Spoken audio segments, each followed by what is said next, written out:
Hello people on the internet, my name is Evan Staley, and for TED class I am making a video in response to a TED video and giving my ideas and just sharing my ideas. This video is primarily a response to Devdutt Pattanaik, or Dr. Pattanaik, or however you pronounce the name's video. And one of the concepts he talks about in it is this idea of one versus infinity, the world versus my world. So what you have is over here you have the world, or this kind of lifestyle where you're living like one, which is definitive. There's a truth to it. You know, all your achievements count here. It's scientific. There's explanations, but then there's my world, which is subjective, which is debatable, there's gray areas, fuzzy logic, opinion, and I feel like our culture, the Western culture, is kind of stuck in between this one lifestyle, this one culture, and the infinite or infinity culture. And one of the things Dr. Pattanaik adds on at the end of his video is it's important to, not decide or try and decide which one's better. So I want to make that clear that I'm not trying to, say one's better than the other. I'm just saying I feel like our culture is confused. For example, I know some of you might be able to relate to this, but I oftentimes get told to be happy and do whatever makes you happy. But then at the same time, I'm also told to, make sure you get a perfect score on your SAT and ACT and get into these great colleges so you can get up and become successful and wealthy. And I think that example right there is just a hard evidence of the confusion. There's one side of us, or this Western American culture, that wants to say, do whatever makes you happy. But then there's this other part that says, oh, make sure you become successful, make sure you make money, make sure you do well on your tests. The success part, the make sure you do well on your test part, comes from kind of this insecurity that we're not going to be okay if we don't have a certain amount of money, if we don't have a certain amount of achievements. Which is one thing that Dr. Pattanaik talks about in his talk is, Alexander the Great meets someone he calls a gymnosophist, which is a naked wise man. And the naked wise man doesn't have anything because his world is subjective, but Alexander the Great says he's going to conquer the world. And, everything that Alexander the Great does is because, of his achievements. That's who he is. Where this gymnosophist relies on subjective inner truths to say who he is. And like I was saying earlier, this confusion between the two worlds can cause confusion within us. I know personally, I always think for the longest time I thought, I'm a filmmaker, I'm a snowboarder, I work at the ski shop, I play some sports, and that really, I felt like I was being pressured to categorize who I was, and I didn't really have a set example of who I was. I have a lot of different friends and different groups. I have friends in the jock category and etc. And everywhere. And so for me, being pressured into choosing who I am and then coming up with a definitive definitive words to describe who I am, it caused me to go through a lot of emotional distress. But then Dr. Pattanaik adds on one thing, and he says, in the Indian culture, which drives the West, one of the things they do which drives the Western culture nuts is, this idea of uncertainty and unpredictability, which he sums up into the Indian head nod, which is kind of this is how you do it. If someone asks you he uses the example of how does one invoice a hospital? Step A, step B, and he says step A, step B, step C, mostly.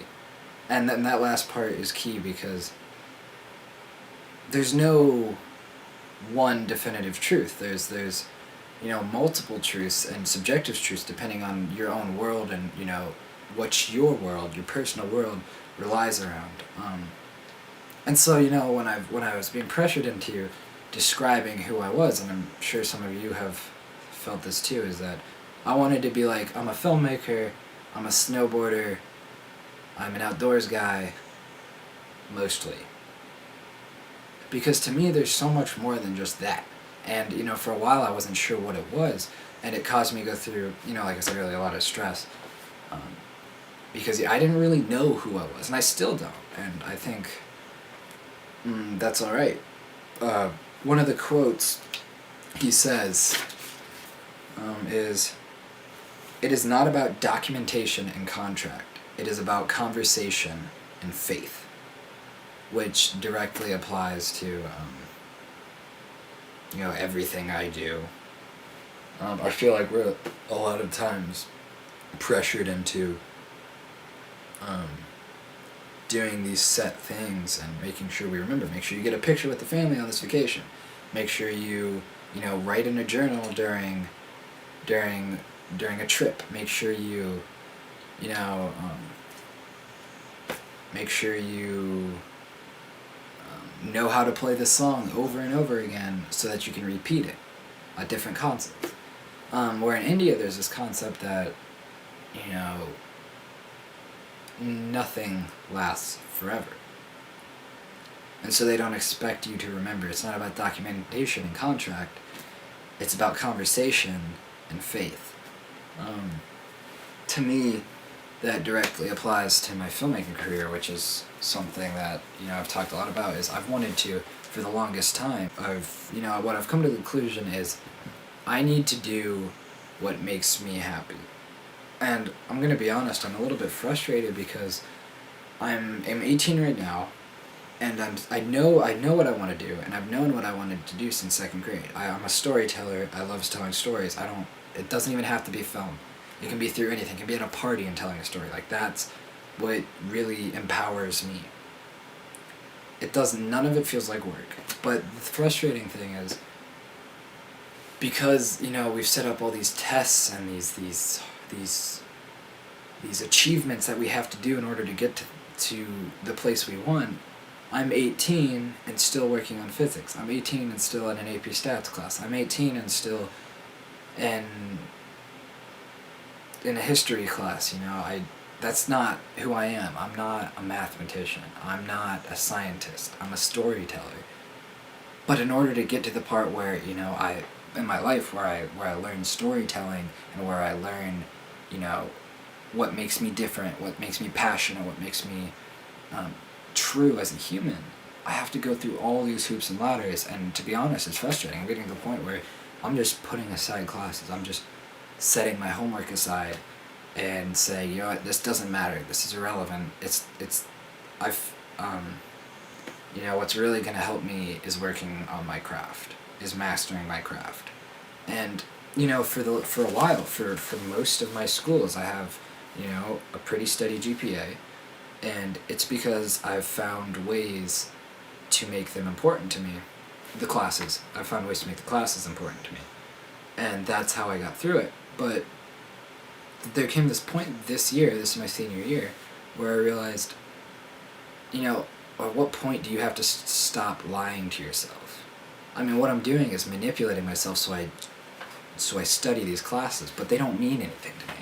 I'm making it so it seems like they mean something to me. I can get through life without knowing physics. Now, would there be chances in my life where physics might be important? Yeah, of course. But I feel personally what I really need to be working on is this my craft, storytelling.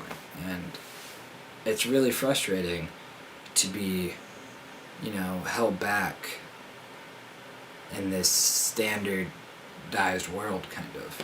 There's an Albert Einstein quote, and it says, if you judge a fish by its ability to climb a tree, it will go its whole life. It will go through its whole life thinking it's stupid. And honestly, I think that's what the school system is, to an extent.